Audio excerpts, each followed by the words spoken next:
you ready to become the best class? Uber Duriel at level 76 without it being a challenge at all. Blowing through Nightmare Dungeons 30-40 levels above you without it being a challenge at all. Having the kind of damage output to melt literally anything in seconds with no effort whatsoever, while at the same time being functionally immortal with an infinite barrier and constant, unsurmountable healing passively pouring in. Having an unstable currents cooldown of not 0 seconds, of -5 seconds. Yeah! Have you ever seen it come off cooldown and just be sat there grey, unpressable, because it's still active for 5 more seconds? And all of this while having the ability to just passively kill everything on screen and indeed off screen in the next room by just existing. In lower level stuff, this build lets you literally walk through dungeons, helltides, blood harvests, and everything that you stroll past will die without you needing to press a button. It is a good day to be a sorcerer. Hello, my fellow sorcerers, then. Welcome to the true, perfected, most powerful, best cheat code of an endgame sorcerer build that honestly has you asking 2 questions. 1, how is this fair to the other 4 classes? And 2, surely we're not going to get away with this for 3 months and they're going to nerf it. But I think we're best served just ignoring both those questions and enjoying this to its absolute maximum capacity while it is indeed here. And realistically, I don't think it's going to be touched outside of the uproar that would happen if they did start bringing it down the nerf bat. It's the vampiric powers that really have pushed Sorcerer and this build to the top spot, and that's a seasonal mechanic, so it's not going to be a permanent problem, sadly, once we move into Season 3, eventually. It's just really good to be this strong, finally, after this class struggling so much, and you know what, fellow Sorcerers? We deserve it. Season 2 truly is the season of lightning. And indeed, as you are seeing then, this will be the utmost min-maxed perfected version of Lash, using the peak vampiric powers, aspects, uniques, stats, and skills to turn it into an unstoppable force of destruction that really does make everything, honestly, a little bit too easy. But I am not complaining by any means, because it is, in a word, glorious. Now, to address one thing straight away before we really get into this, yes, the biggest damage source we have is Ball Lightning and how it is utterly broken in combination with the specific vampiric powers we will be using. So you may be asking, well, why not just go full Ball Lightning? Forget Lash and just put all of your mana management affixes on your gear and then just spam cast Ball Lightning. And the thing is, you can do that. It's also just definitively worse, for 2 main reasons. The first being, unlike the Lash one I'm about to present, it doesn't make you functionally immortal and able to tank and kill bosses way before you actually should be able to, on top of pushing absurdly high nightmare dungeons without ever losing your barrier, never mind being actually threatened by anything. Number 2, the damage difference isn't actually that much of a difference. On pure single target, pure Ball Lightning is about 10% higher output, if that. But in terms of realistic damage, the Lash variant dominates it as it starts killing packs of enemies in the next room before you even get there, which is something that Ball Lightning doesn't do, so your clear speeds in Lash are well above. On top of, every gear affix dedicated to mana management in the Arclash version can be dedicated to pure damage. And hell, as a bonus reason, you actually end up in situations where you produce more ball lightnings from Arclashing because you are simply attacking that quickly and therefore throwing out that many random shock skills that even with only a quarter of them being ball lightning, you're still pumping out as many ball lightnings as pure ball lightning that you really have no reason to lose all of the many other benefits that come from Arclash, as it's a much better well-rounded build without you ever needing to change your playstyle. So, let's actually get into this, go real deep into what makes it tick and why, and make it so you too can join the newly created ranks of Sorcerer Gods. The skill tree then marks the start of our journey to unlimited power. And anyway, Arclash, of course, pour your 5 points in. We will be spamming this all the time, everywhere, on everyone. It powers literally everything that we do. You want Enhanced for the double hit, and then Glinting for the little bits of cooldown reduction, though really, that actually is now overkill with just how ridiculous cooldown reduction gets in this build. In any case, over to Core, where we grab all 3 ranks of Potent Warden, as it does make a big difference now, and contributes to Sorcerer just passively sitting at capped resistances on Torment for every element, even without any resistance gems, which is just beautiful and a big reason why we are so tanky finally. Then we want to get Devastation just so we can get to Dominance, because yes, this does affect every skill that Unstable Currents cast, gives us a free 9% multiplicative damage bonus to every extra shock skill, which also means every extra ball lightning. It's a really big increase for just 3 points. Over to our defensives then, grab Flame Shield, get your enhanced, the movement speed translates to attack speed, so it's nice while it's up, and then the heal is also just nice. Technically though, these are the least required points in this entire skill tree, so if there's anything else you really want that I haven't got, take these 2 out to get it. Grab your teleport for the Go Faster engine and the Raiment grouping, and generally just the best movement ability in the game, on top of Enhanced to do it more often, and Shimmering for more damage reduction to add to our, well, immortality-ness. Yes, we get 3 ranks of Glass Cannon. The free 18% multiplicative is brilliant because we don't feel the negative, because again, we're unkillable. 1 rank of Elemental Attunement just so it can happen to reset our defensives, and then Frost Nova all the way to Mystical as our source of vulnerable. Then we get to Conjuration, where we get the Lightning Spear, we get Enhanced, and then we get Invoked. This right here is what causes the entire screen of enemies to be permanently stunned all of the time, and it's just beautiful. A huge increase to survivability, because a stunned enemy isn't killing you, and a huge increase to damage, because we do way more damage to stunned enemies. More lucky hit chances, always good. A big part of our damage does come from lucky hit, from the ball lightning enchantment when we get to that, and then lastly, 1 in a line just to get to the max ranks of protection, which is the main source of our pure unkillable nature. Then we get to Mastery, where it is literally just ball lightning. All 5 ranks in, we want this to be hitting as hard as possible. We go Enhanced to get what really is the single reason ball lightning is broken in Season 2, because we have so much attack speed thanks to Vampiric powers that this little skill here makes it a nuclear ball lightning, and it's so good. Then we get Wizard's Ball Lightning, as this does affect the ball lightnings that come from Unstable Currents.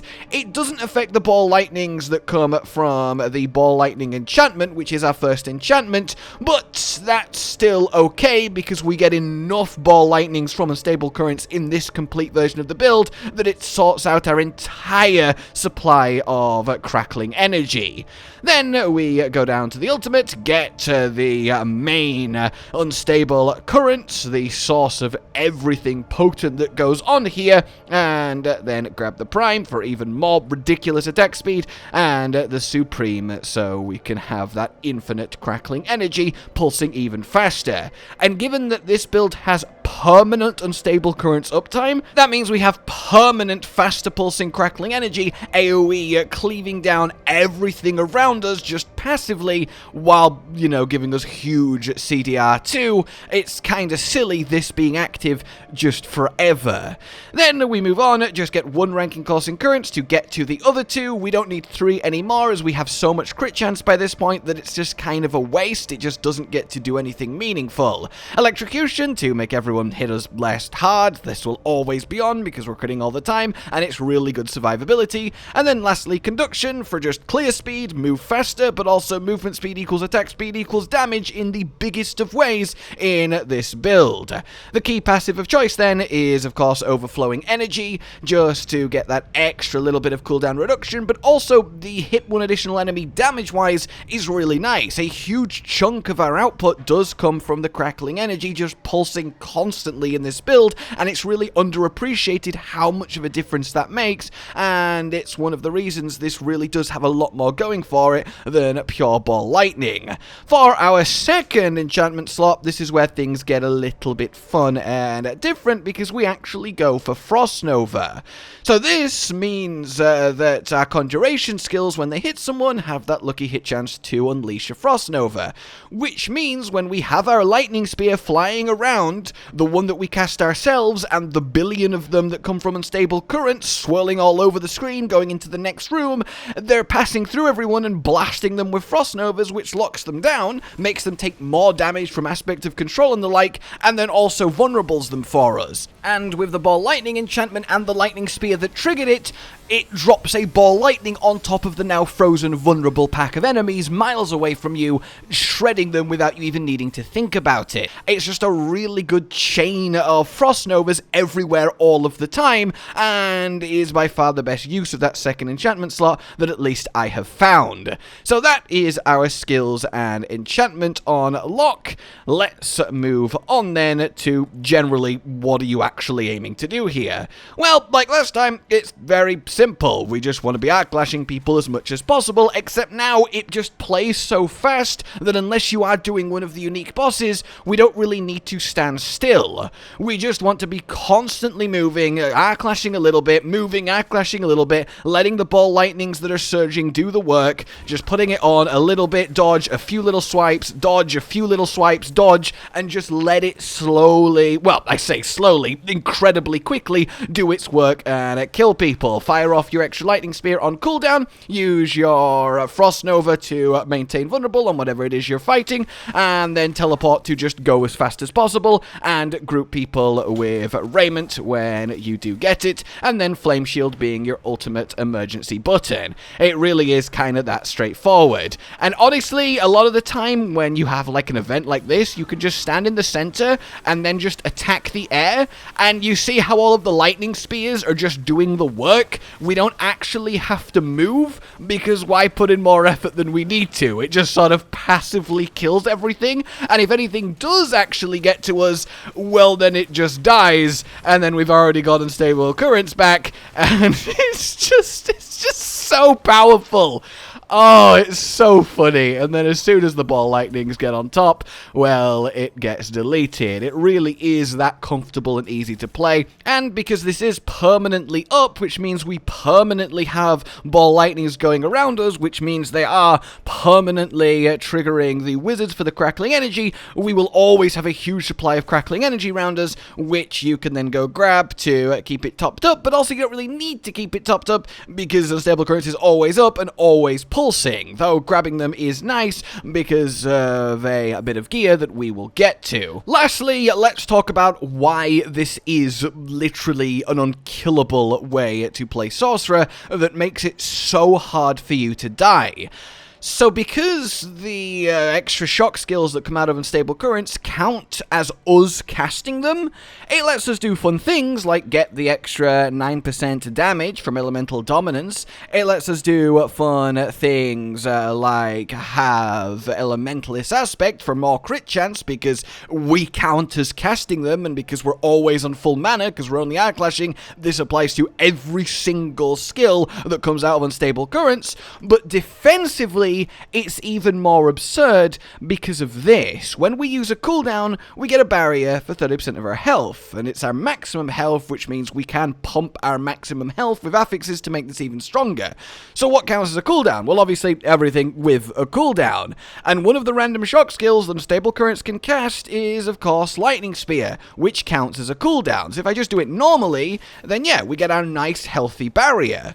But because we're attacking so quickly now, thanks to the vampiric powers that we'll get to, and a few other factors too, when we are in Unstable Currents and blasting out lightning spears consistently, we are every second producing a barrier for 30% of our health. And obviously every new lightning spear we send out refreshes that barrier. You saw the entire 10 seconds there, I had a permanent barrier.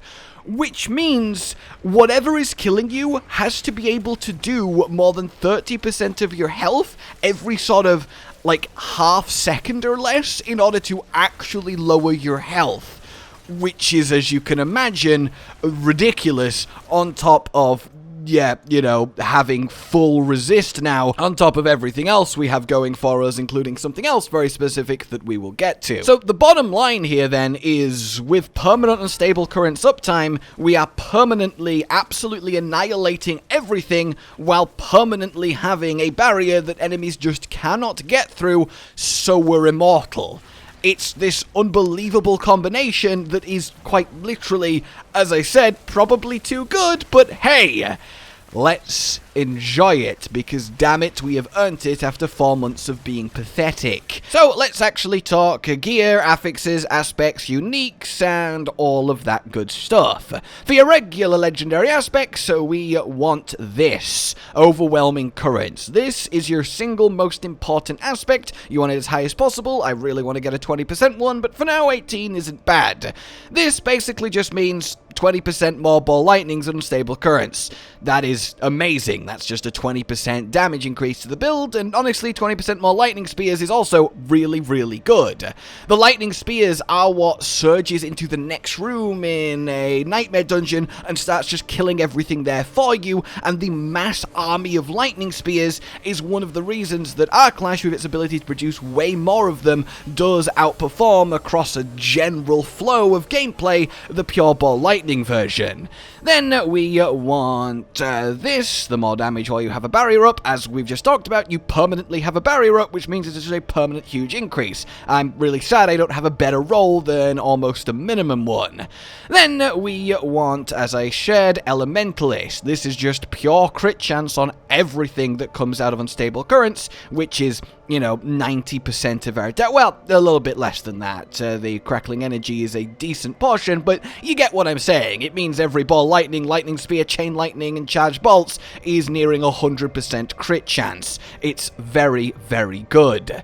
Then we want control. We are stunning everyone all of the time. Frost Nova is obviously up a lot, and with the enchantment, Lightning Spear is Frost Novering a lot, so this is just good, reliable damage. And then the second most important aspect, well, actually no, the most important aspect, technically this is second, gravitational, for the ball lightning orbiting and doing more damage too. It's just absurdly good, and this existing is why the ball lightning, Arclash, etc. that we're talking about works and is as good as it is.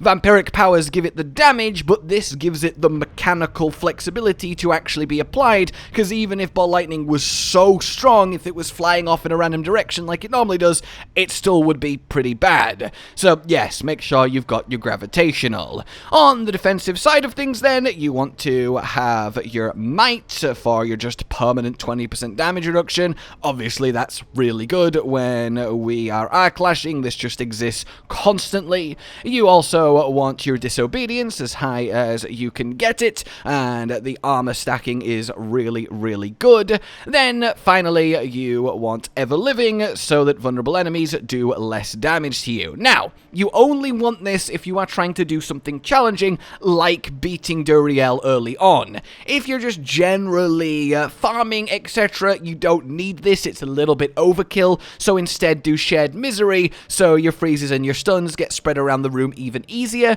but even that's a little bit overkill, so if you want a little bit more damage, get more lucky hit chance while you have a barrier, as that will give you a little bit of an increase of output with more ball lightnings from your enchantment. Then, when it comes to uniques, technically, this should be Raiment. Now, it's not required the more I have played this without having one drop, and let me just do a little side tangent here. Look how many Esu's heirlooms, Bloody Staff of Endless Rage, and Mother's Embrace I have had drop from Varshan without a single Raiment drop.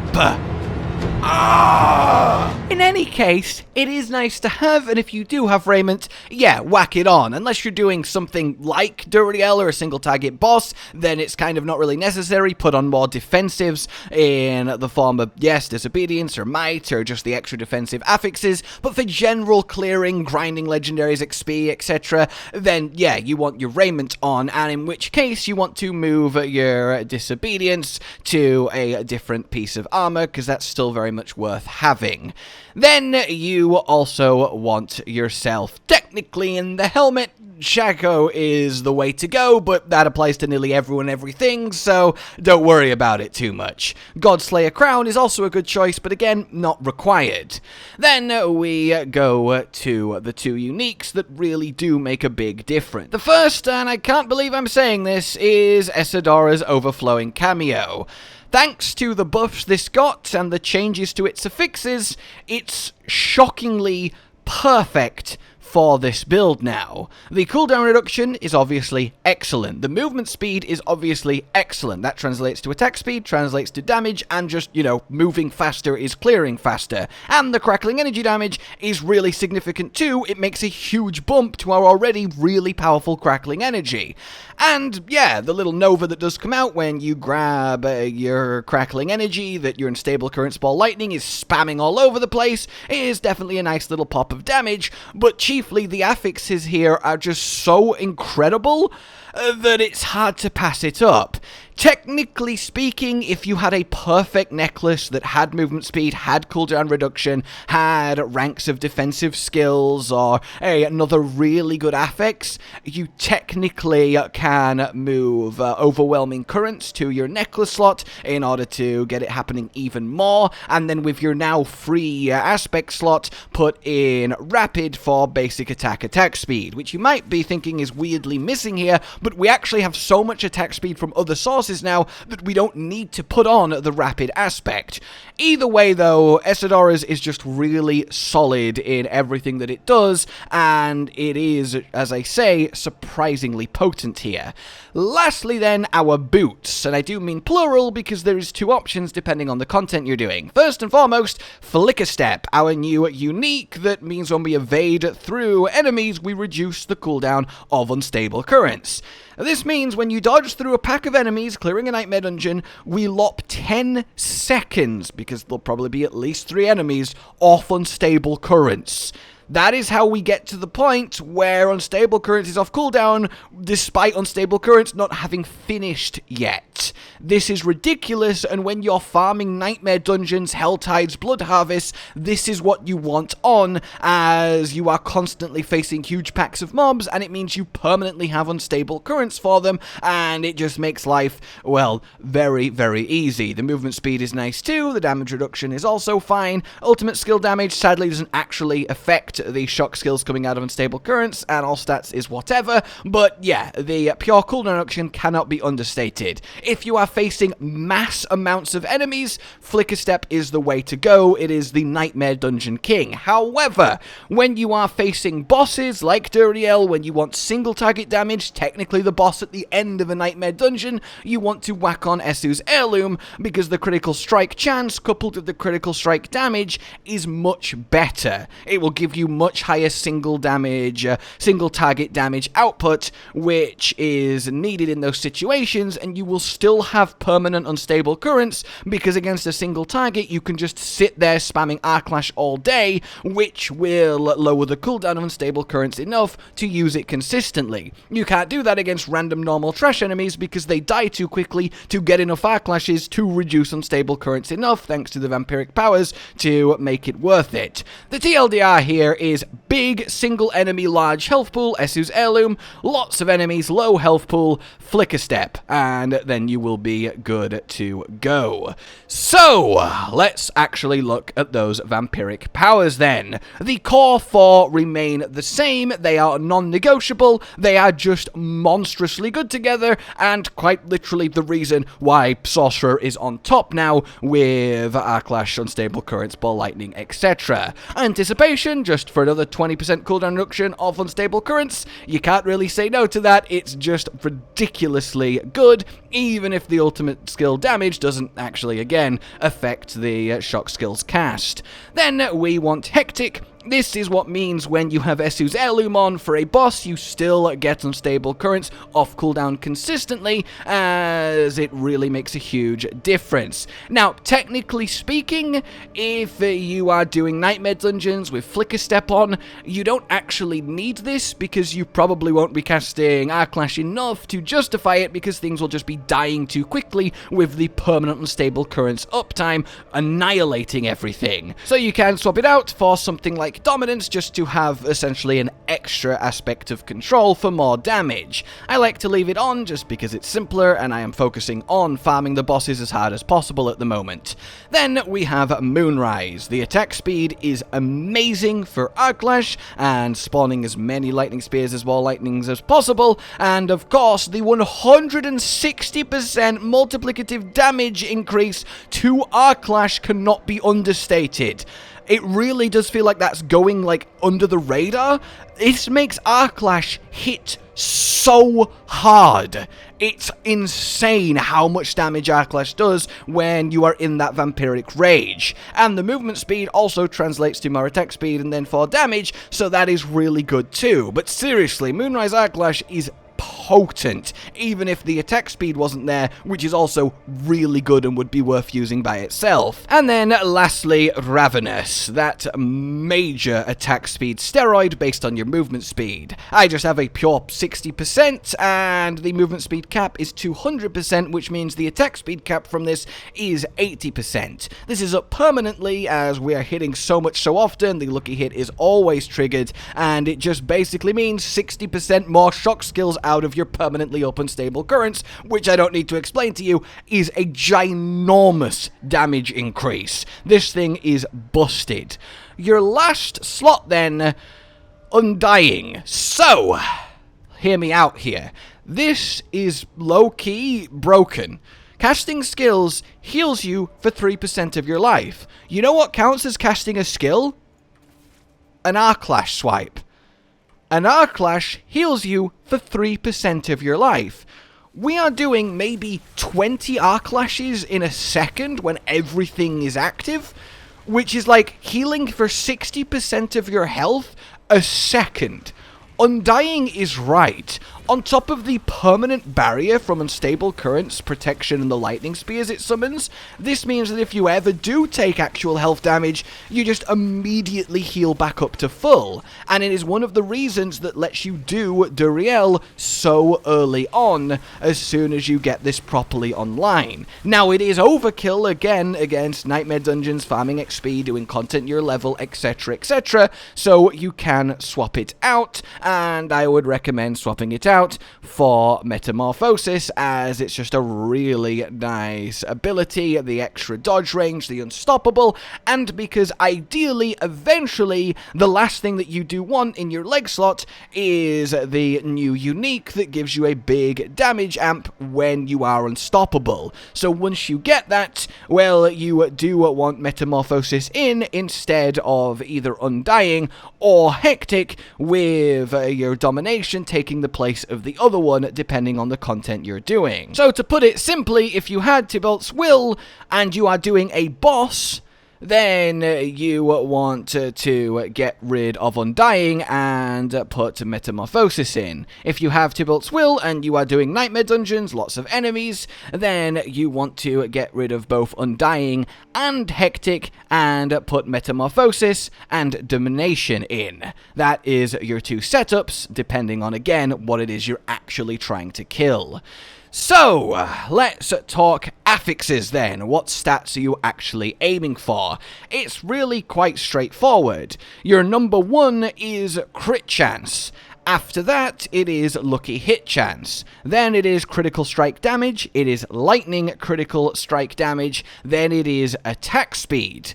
After that, you've got your general damage increases, like damage to close enemies or int, but you also want a good smattering of maximum life. I have it here on the ring, I have it on the chest. This is really big because it makes us have, well, yes, more maximum life, so harder to kill, but it makes our permanent barrier that much chunkier, and it also means our healing from Undying is that much more potent, and it makes a colossal noticeable difference, especially again for doing something like Duriel as early as possible, as I did. And then, yes, cooldown reduction is the way to go. And then lastly, basic skill attack speed that you can get in a few nice places.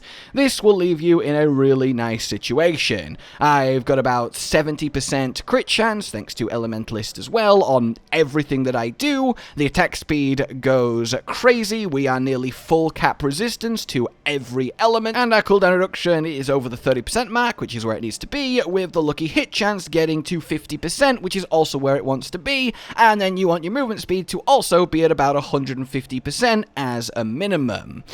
All that leaves then is the Paragon board, so let's get into it. Starting with our first one then, you want to mirror and get all of the nodes that I have. All of the maximum life, for the reasons I've said, feeds in to our survivability in a big way that is more than just having more health, and the all resist is what lets us be, well, completely maxed out tanky to all of the elements, despite not actually putting in any elemental resist decorations.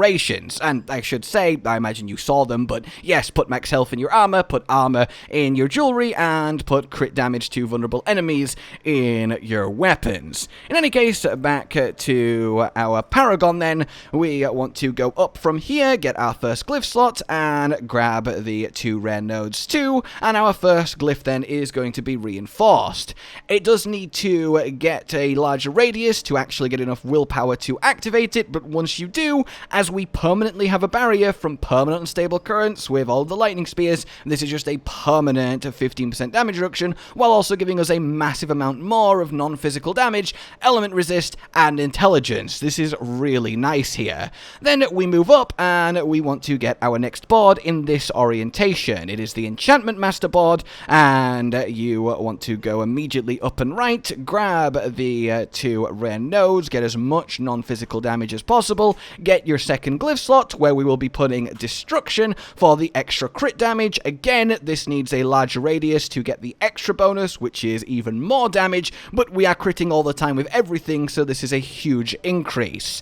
We then want to go up and left and grab the two extra non-physical damage rare nodes and the magic node clusters around them. This is all massive and is one of the biggest increases, especially early, we can get. Then, from Elementalist the left left one, we want to go up here, go round to Sufficed Resilience, and get this little cluster too, as it's even more tankiness that we definitely do need, but mainly because it's on the way to where we want to end up, which is Enchantment Master. This means that our Frost Nova Lightning Spear chance goes up by 6%, and our Ball Lightning spawning chance goes up by 5%. And given that we are critting everywhere all of the time, we want to be rolling that Ball Lightning spawning lucky hit chance as often as possible, especially from all of our Lightning Spears, so this is actually a really noticeable bump.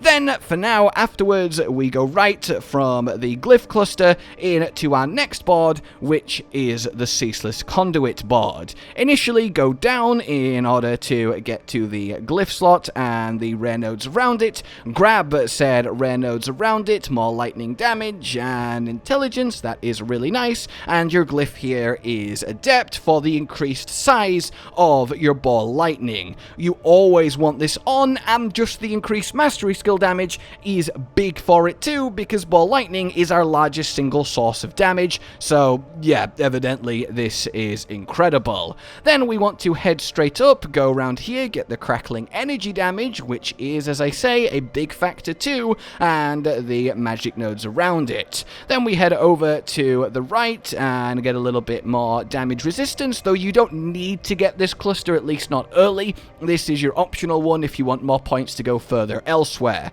Then come down and grab Ceaseless Conduit, so crackling energy does even more damage, which is really nice for us. And the chance to not be triggered is good too, though with Permanent Unstable Currents, that factor is, well, much less of a factor. So that's initially where I'm at level 80 or so, but I will continue so you know where your points are going if you are higher level than me. We want to go left from this one here, and then we will be taking the following board, your Static Surge board. You want to put it on in this rotation, and then you'll come out the gate, you will go down here, you will grab Overwhelming and the rare nodes around it, and then we will move straight on in order to get Incapacitate, and then the Glyph slot alongside Electro for a little bit more intelligence, but at this point we don't need the extra lightning resistance, so don't waste the points on them as we will be capped elsewhere. Then from the Glyph slot we want to go up and also grab Paralyzing for even more damage to stunned enemies, and then we are done on this board. So this kind of sweeping shape down here through the Glyph slot and then up top left. We'll get to what Glyph goes in there in a moment. Once you are done with this board, we want to go back out of it and get our next board exiting from the top of here outside of this little cluster. So we go up here, and then on this gate what we want to be grabbing is the Frigid Fate board, and you want this attached in this orientation right here. Go up from the gate, head right to grab Guarded and the cluster around it for even more damage reduction. Then we want to go up, split left here in order to grab Frigid Fate, as despite not having actually any, focus on bonus cold damage, as you can see, it's just a free 18% multiplicative extra damage from what we just have naturally, and that is worth grabbing. Then we want to go up and get the weakness node for even more vulnerable damage. This is the point where we're really just adding little extras that aren't a huge deal, but hey, it's technically more damage and a way to spend our points, because you will be, like level 90 plus by now. Then we go and grab the next Glyph, and then also Chilling 2, just for the more intelligence. Then we will go up and grab this extra vulnerable damage cluster over here too. So with that done then, there is 2 Glyphs to put in if you have both the extra board here and the extra board here if you do have those more points than I do. And those 2 extra Glyphs should be charged for the extra crackling energy damage and the stacking multiplicative damage for picking it up. It is one of the reasons you still want to pick it up, and ties in to our unique neck for the bursts of damage, which now doubles up the reason to grab them, which feels really good. Then for the other slot, you want control for the extra damage to our stunned enemies, of which everyone always is all of the time, and it's a good bit of icing on the cake. So, that is it. That is everything, complete with ways to, take it further in future if you are ahead of me in levels and or unique gear, but this really is peak sorcerer, and indeed it is peak build just in general across the classes when it comes to Season 2 and everything that you can do. It is wonderful being this powerful. It is nice to feel what it was like for the Bone Spear Necros last season, for the Druid shenanigans that they could pull off, just being a rogue. It's nice to just be a powerful class, you know, and I hope you enjoy being just that with this build, and that this whole guide has helped in that department. I, of course, will bring you many more builds, alternate ways to play, fun ways to play. We've not even looked at the Ice Shards Blizzard side of things this season, and Conjuration eventually, and there's a few other new, completely unique ones that I'm cooking up, and generally, stick with it, because you will, as you have come to expect, get the best sorcery stuff you could ask for. For now then, like you've enjoyed this, subscribe and hit the bell for more, consider supporting the future of the channel on Patreon down below, and until we meet again, a goodbye. Josh, Cotton, and Hollow with the videos, dropping the humor like a hammer on your tippy toes, bringing entertainment on a daily arrangement to take our insanity and turn it into entertainment. Yes, I said entertainment twice, to reiterate that it is nice to look into your faces on a mostly daily basis when you let us in your homes to make the whole world a stage. Goodbye.